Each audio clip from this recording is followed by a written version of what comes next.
Saudara pendengar yang kami kasihi dimanapun Anda berada, Anda kembali bersama kami pada acara Telaga Tegur Sapa Gembala Keluarga. Saya Gunawan Santoso dari Lembaga Bina Keluarga Kristen akan berbincang-bincang dengan Bapak Pendeta Dr. Paul Gunadi. Beliau adalah seorang pakar dalam bidang konseling dan dosen di Seminari Alkitab Asia Tenggara, Malang. Perbincangan kami kali ini tentang bimbingan rohani bagi korban bencana. Kami percaya acara ini pasti bermanfaat bagi kita sekalian dan dari studio kami mengucapkan selamat mengikuti. Bapak, seringkali kita menolong para korban bencana itu hanya dari segi fisiknya, jadi sediakan makanan, sediakan tempat tinggal dan sebagainya. Tapi agak kurang memperhatikan bahwa sebenarnya kebutuhan secara mental spiritual itu juga harus dipenuhi gitu Pak Paul ya. Nah, masalahnya bagaimana kita bisa menolong mereka dari sisi itu gitu Pak Paul? Salah satu peristiwa dalam kehidupan yang benar-benar sukar dilepaskan dari Tuhan adalah bencana, Pak Gunawan. Sebab bencana alam itu dampaknya terlalu dahsyat dan benar-benar itu di luar kuasa manusia untuk memprediksi, untuk menahannya. Jadi pada waktu bencana alam terjadi, pada umumnya reaksi kita adalah langsung bertanya ya, kok ini terjadi? Tuhan, mengapa engkau membiarkan ini terjadi? Dengan kata kita langsung mengaitkannya dengan Tuhan. Itu sebabnya dalam upaya menolong mereka, tidak bisa tidak, kita juga seharusnya menolong mereka memahami semua ini secara rohani. Dan menjadikan krisis ini sebagai titik balik ya, sebagai titik pertumbuhan untuk mereka. Jangan sampai krisis ini malah menjatuhkan mereka. Nah, ada hal-hal yang akan kita bahas secara rohani, namun sebelum masuk ke dalam hal-hal rohani, kita mau lihat yang praktis, yang lebih bersifat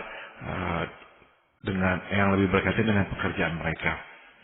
Yaitu kita mesti mulai mengajak mereka memikirkan alternatif pekerjaan atau mata pencaharian. Biasanya bencana alam bukan saja merenggut nyawa, merenggut harta benda, tapi merenggut mata pencaharian. Nah ini penting sekali. Sebab kalau kita kehilangan sanak keluarga, kita kehilangan rumah dan sebagainya, namun kita masih bisa memulai kembali dengan mata pencaharian yang sama, itu akan sangat menolong. Sebagian orang bisa kembali ya ke mata pencaharian semula, tapi ada sebagian orang yang tidak bisa lagi kembali kepada mata pencaharian semula. Misalnya kalau dia adalah seorang pelaut, dia seorang nelayan, bukan nelayan, dia bisa kembali ke laut dan mencari nafkah. Tapi bagaimanakah dengan misalkan petani? Sebab tanah itu sudah rusak dan makan waktu lama untuk bisa kembali dipakai. Nah itu berarti harus ada ahli profesi, ahli pekerjaan. Atau seseorang yang biasa bekerja di pabriknya hancur luluh, tidak ada lagi. Bagaimanakah sekarang dia bisa kembali kepada pabrik yang sama? Tidak ada. Dan bagaimanakah dia bisa bekerja pada pabrik yang lain? Tidak bisa, karena tidak ada pabrik yang lain juga. Nah jadi pada waktu bencana terjadi, bencana itu juga merenggut mata pencaharian. Nah itu sebabnya perlu ada orang-orang yang bisa memikirkan dan mulai menolong para korban untuk mencari ya alternatif lain. Apakah yang mereka bisa lakukan? Ya, mungkin perlu ditekankan bahwa selama ini kan mereka terima bantuan terus gitu Pak Paul ya. Tetapi ini kan mereka tidak bisa terlalu bergantung terus-menerus pada bantuan yang diberikan. Jadi mereka harus mulai dengan bekerja kembali gitu Pak Paul. Betul. Nah ini yang nantinya akan harus dipikirkan sehingga kita bisa mulai menawarkannya juga kepada mereka. Dalam keadaan bingung, putus asa, sedih. Nah mungkin sekali mereka tidak dapat memikirkan hal ini dengan inisiatif sendiri. Perlu bantuan dari pihak penolong untuk mengajak mereka memikirkannya. Nah, ada juga orang-orang yang tidak mau melakukan pekerjaan tertentu sebab mereka tidak terbiasa. Ini bisa dimaklumi. Nah, kita perlu mendorong mereka dengan mengatakan bahwa ini adalah pekerjaan sementara. Jadi meminta mereka untuk mulai memikirkan pekerjaan itu setahap demi setahap, transisi demi transisi. Mereka tidak bisa langsung menuju pada tempat atau pekerjaan yang mereka inginkan. Perlu langkah-langkah kecil untuk menuju ke sana. Jadi misalkan untuk sementara mereka bekerja membantu membersihkan puing-puing dan sebagainya, dan mereka akan menerima upah dari pekerjaan itu. Atau mereka bekerja di tempat penampungan, ya, menjaga kebersihan atau menyediakan makanan, masak dan sebagainya, dan diberikan upah untuk pekerjaan-pekerjaan itu. Jadi benar-benar mesti ada kreativitas di sini untuk memikirkan pekerjaan-pekerjaan tersebut dan mendorong para korban untuk melakukannya, meyakinkan mereka bahwa ini adalah pekerjaan sementara, namun perlu dilakukan. Nah, nanti setelah ini kita pikirkan lagi langkah berikutnya. Jadi tugas pihak penolong adalah memikirkan langkah-langkah kecil itu supaya bisa mulai melibatkan para korban di dalam upaya untuk memulai masa pencahariannya. Ya, tapi itu kan baru bisa dilakukan setelah seseorang itu sampai pada fase di mana dia punya semangat hidup bangkit kembali gitu, Pak. Betul sekali. Pada acara yang lampau kita telah membahas tentang berbagai reaksi ya yang dialami oleh para korban, dan memang kalau mereka masih berada pada tahap marah, ya tahap belum bisa menerima semua ini, akan sukar untuk mendorong mereka melakukan sesuatu. Mereka mungkin akan diam, merenung, tidak mau berbuat apa-apa. Nah, memang akan berat itu. Namun sekali lagi ya, kalau ada yang sudah siap, nah langsung kita dorong. Sebab waktu orang-orang yang sudah siap ini mulai bekerja, ini juga akan berpengaruh positif kepada yang lain. Sehingga mereka pun terdorong melakukan hal yang sama. Apalagi kalau orang-orang ini yang sudah bekerja, pulang ke dalam camp, membawa uang atau membeli sesuatu dan sebagainya, itu bisa kembali menggairahkan semangat teman-temannya. Ya, mungkin penghasilannya memang tidak akan sebesar sebelum bencana menimpa mereka, Pak Paul, ya? Betul, tapi meskipun kecil, ini juga penting bagi mereka. Penting karena sekali lagi ini bisa menguatkan penghargaan diri mereka. Ada kalanya, ya meskipun ya secara rasional mereka mengerti ini bencana alam, tapi tetap ya sebagai manusia, tatkala mereka kehilangan semua, termasuk kehilangan pekerjaan dan sebagainya, itu bisa mempengaruhi penghargaan diri. Mereka bisa beranggapan, saya tidak lagi berharga, saya tidak lagi bisa bekerja, melakukan hal-hal yang biasa saya lakukan. Nah, dengan dia bisa bekerja, membawa uang pulang, itu sedikit banyak berpengaruh positif terhadap penghargaan dirinya. Ya, mungkin baik juga di sekitar camp itu, di tempat penampungan mereka, itu diadakan semacam balai latihan kerja gitu, Pak Paul, untuk membekali mereka untuk selanjutnya bisa bekerja, karena orang kan perlu dilatih untuk melakukan suatu pekerjaan yang baru ini. Betul. Nah, misalkan memang sudah dipikirkan kira-kira pekerjaan apa yang dibutuhkan ya dengan segera dan memerlukan tenaga. Nah, di situ bisa langsung diberikan pelatihan yang langsung ya, yang praktis, sehingga tidak memakan waktu yang lama.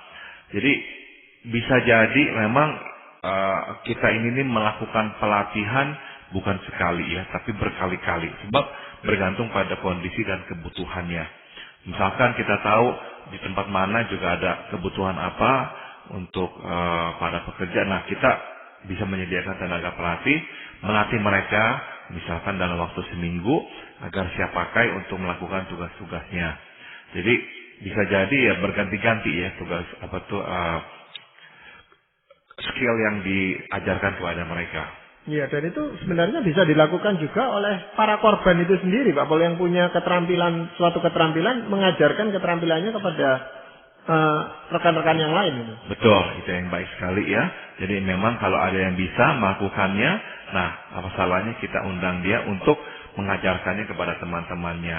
Dan kalau memang ada dana yang disediakan, kita memberikan upah kepada si pelatih tersebut. Jangan kita beranggapan ya karena dia juga sesama korban, tidak usah. Tidak apa-apa kita memberikannya imbalan. Sebab sekali lagi ini penting ya bagi mereka untuk mendapatkan sumber penghasilan kembali.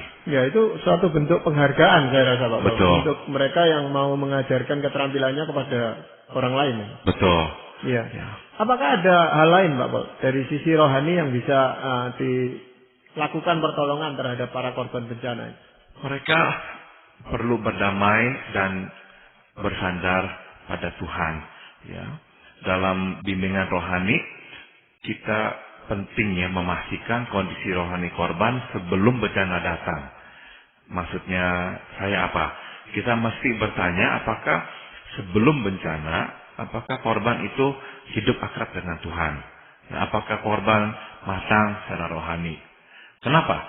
Sebab makin dia hidup akrab dengan Tuhan dan makin matang kerohaniannya, makin mudah korban berserah kepada Tuhan dan mempercayakan hidupnya pada kebaikan dan pemeliharaan Tuhan yang sempurna.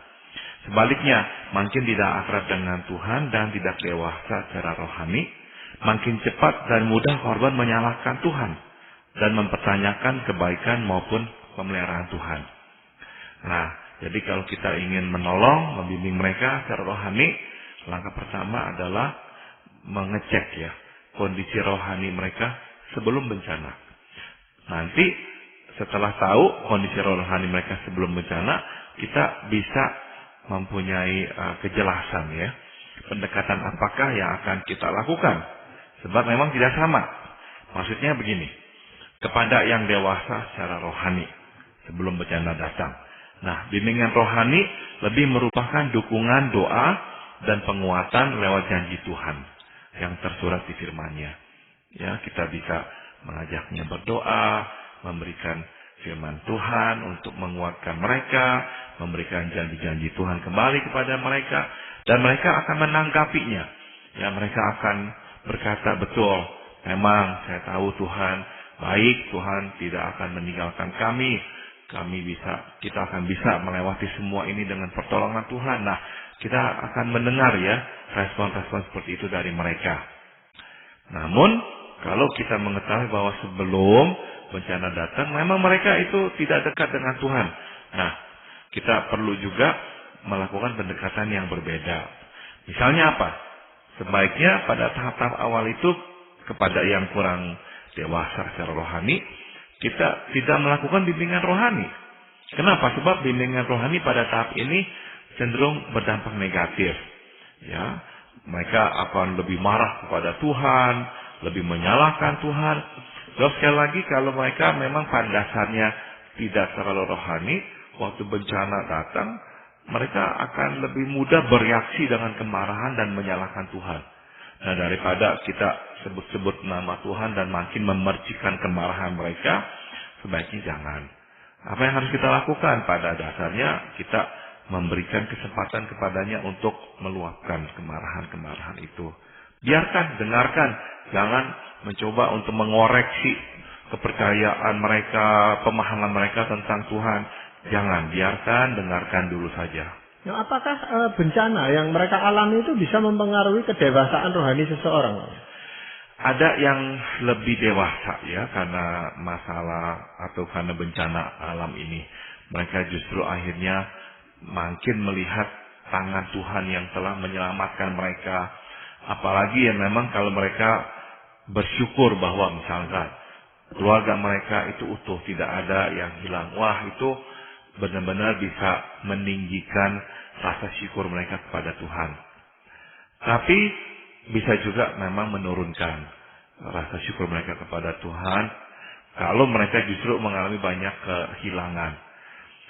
Tapi kalau orang itu memang kerohaniannya baik dan kuat, biasanya pada awalnya ya pasti terhempas sejenak secara rohani, goyang, tapi dengan cepat dia akan bangkit kembali. Tapi kalau dari awalnya memang imannya tidak kuat, nah hempasan itu benar-benar akan menggoncangkan mereka, dan mereka mungkin perlu waktu yang lebih lama untuk bisa bangkit kembali. Ya, jadi pada dasarnya itu kan sebagai penolong itu kita wajib itu mengajak mereka untuk melihat bencana ini supaya mereka lebih dekat lagi dengan Tuhan gitu Pak Paul ya. Kita sebetulnya memang maunya ke sana ya, tujuannya ke sana, tapi ya kita juga perlu melakukannya dengan bijaksana. Misalnya apa? Kita jangan mengaitkan malapetaka dengan kemarahan atau hukuman Tuhan, karena memang belum tentu demikian. Belum tentu demikian. Ya, sudah tentu kalau kita berkata ya ini akibat dosa dan sebagainya, sudah tentu ya memang ada dosa selalu di dalam hidup manusia. Tapi belum tentu bencana alam ini adalah alas Tuhan untuk menghukum kita. Di Roma pasal 8, Rasul Paulus menegaskan bahwa seluruh ciptaan Tuhan ya, alam semesta ini sedang mengerang-ngerang kesakitan, menantikan hari penebusan. Yang berarti apa? Seluruh ciptaan Tuhan, alam semesta ini berada dalam kondisi yang tidak sempurna. Sejak dosa memasuki kehidupan manusia, dosa itu sudah menjungkir balikan segala keseimbangan, termasuk keseimbangan alam. Maka muncullah bencana alam. Nah, tapi apakah bencana alam yang terjadi itu sudah tentu pasti adalah kiriman Tuhan untuk menghukum manusia? Belum tentu.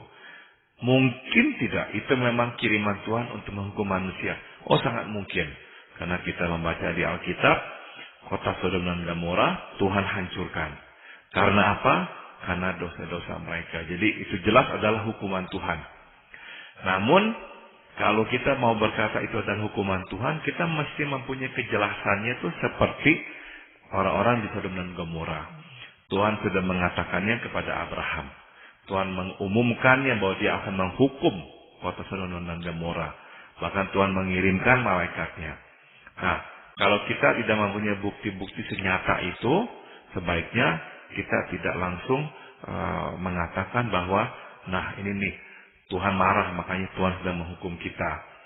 Jadi kita penting sekali menyadari hal ini dan tidak terburu-buru ya menekankan hukuman Tuhan. Nah, yang kedua adalah kita juga tidak terburu-buru mengatakan ini dosa karena kamu berdosa, makanya kamu mengalami kehilangan ini. Lihat tetanggamu, tidak ada yang meninggal, semuanya selamat, hanya keluarga kamu itu yang tidak selamat, pasti ada dosa. Nah, hati-hati ya, jangan sampai kita mengaitkan bencana alam itu juga dengan dosa. Sudah pasti ini karena dosa, makanya dia kehilangan lebih banyak daripada orang lain. Ya, seringkali juga dikait-kaitkan dengan bencana ini tanda-tanda akhir zaman gitu Pak Paul. Kan sudah dikatakan di dalam Alkitab bahwa pada akhir zaman akan ada banyak bencana. Lalu dikaitkan ke sana, ini tandanya bahwa Tuhan melakukan ini karena ya sudah mau datang Tuhan itu gitu, sudah mau kiamat gitu Pak Paul. Bagaimana? Saya kira kita memang selalu harus membuka mata, melihat tanda-tanda yang Alkitab sudah berikan. Memang firman Tuhan dengan jelas mengatakan bahwa nanti bencana alam itu akan bertambah. Dan kalau kita melihatnya dengan mata awam ya, kita memang harus mengakui bahwa entah mengapa akhir-akhir ini begitu banyak bencana yang terjadi. Nah, tapi berapa jauhkah jaraknya antara bencana yang tengah terjadi dan kedatangan Tuhan yang kedua kali? Kita tidak tahu. Kita tidak tahu. Jadi menurut saya ya, kita tidak seharusnya mengatakan dengan pasti ini adalah tanda-tanda di mana dunia itu akan kiamat, bahwa Tuhan akan datang untuk kedua kalinya. Saya kira jangan. Daripada nanti orang bingung, makin tersesat, saya pikir mendingan tidak. Daripada juga membuat orang panik, mungkin tegang, ya saya kira tidak perlu begitu. Setiap hari adalah hari di mana Tuhan mungkin datang, dan kita dituntut oleh Tuhan untuk hidup, untuk selalu berwaspada. Ya, jadi secara umum berita apa sebenarnya yang tepat untuk kita sampaikan kepada korban bencana seperti ini, Pak? Kita harus membimbing mereka melewati dua pertanyaan, Pak Gunawan. Yang pertama adalah, mengapakah Tuhan membiarkan malapetaka itu terjadi? Ini pertanyaan akan menjadi pertanyaan mereka, dan mereka harus menggumulinya untuk menjawabnya. Dan yang kedua, apakah maksud Tuhan di belakang malapetaka ini? Mengapa pertanyaan kedua itu penting? Sebab begini, kita seringkali lebih bisa menghadapi bencana kalau kita melihat maksud Tuhan. Oh, ini dia maksud Tuhan untuk kebaikan ini dan sebagainya. Kalau kita tidak bisa melihat maksud Tuhan lewat bencana ini, kita makin lebih susah untuk bisa mengatasi dampak bencana ini.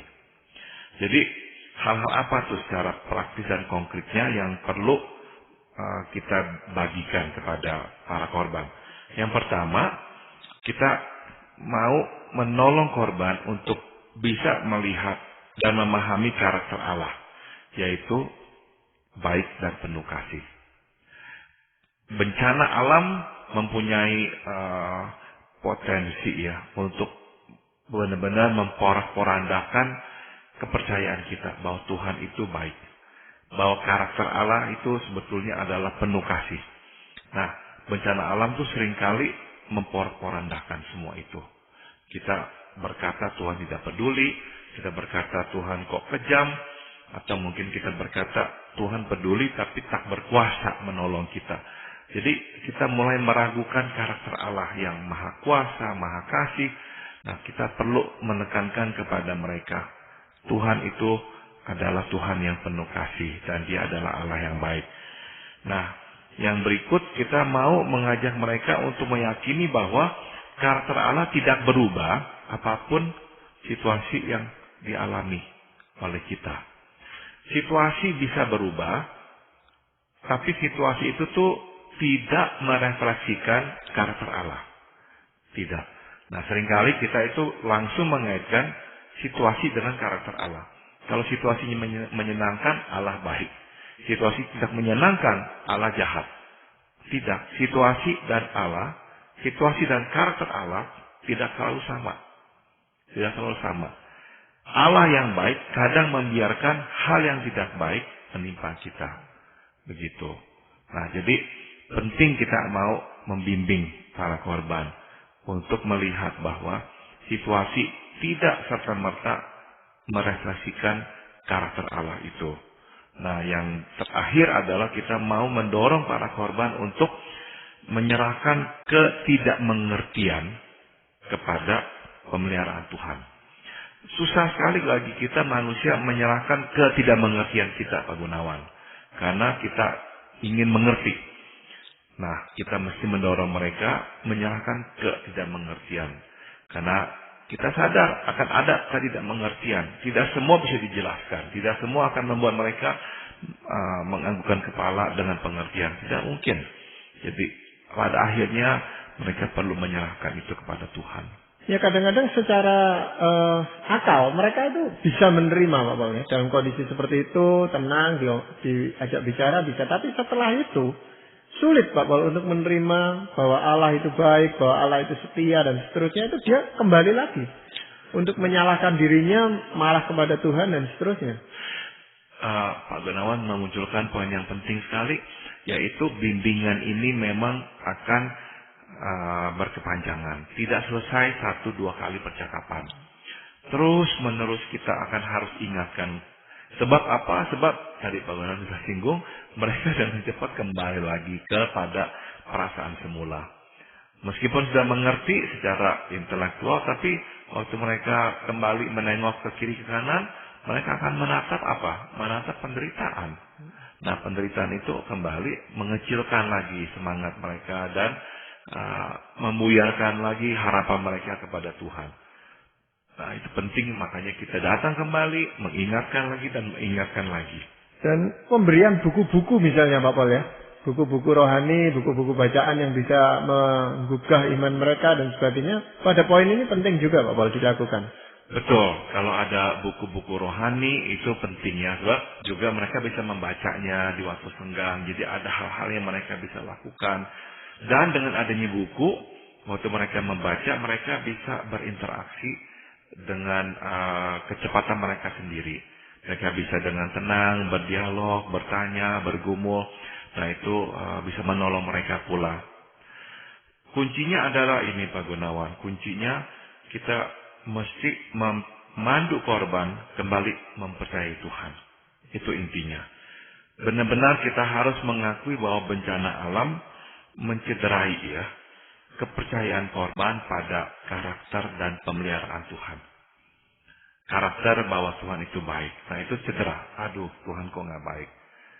Cedera juga mencederai kepercayaan pada pemeliharaan Tuhan. Dia kok nggak menjaga, nggak melindungi. Kok dia membiarkan istri kita atau suami kita meninggal dan sebagainya.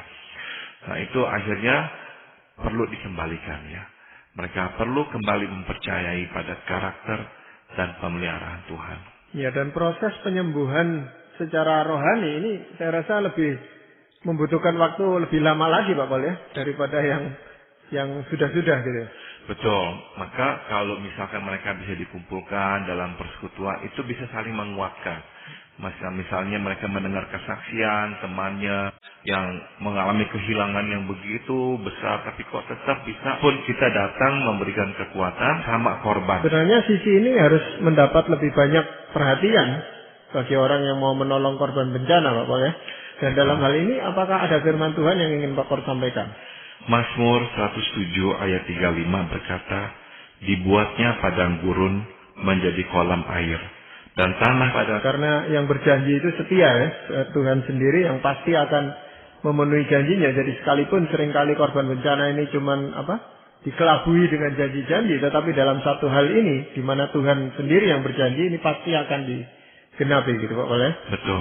Ya, terima kasih sekali Pak Paul untuk perbincangan kali ini, dan para pendengar sekalian, kami mengucapkan banyak terima kasih Anda telah mengikuti perbincangan kami dengan Bapak Pendeta Dr. Paul Gunadi dalam acara Telaga, Tegur Sapa Gembala Keluarga. Kami baru saja berbincang-bincang tentang bimbingan rohani bagi korban bencana. Bagi Anda yang berminat untuk mengetahui lebih lanjut mengenai acara ini, silakan menghubungi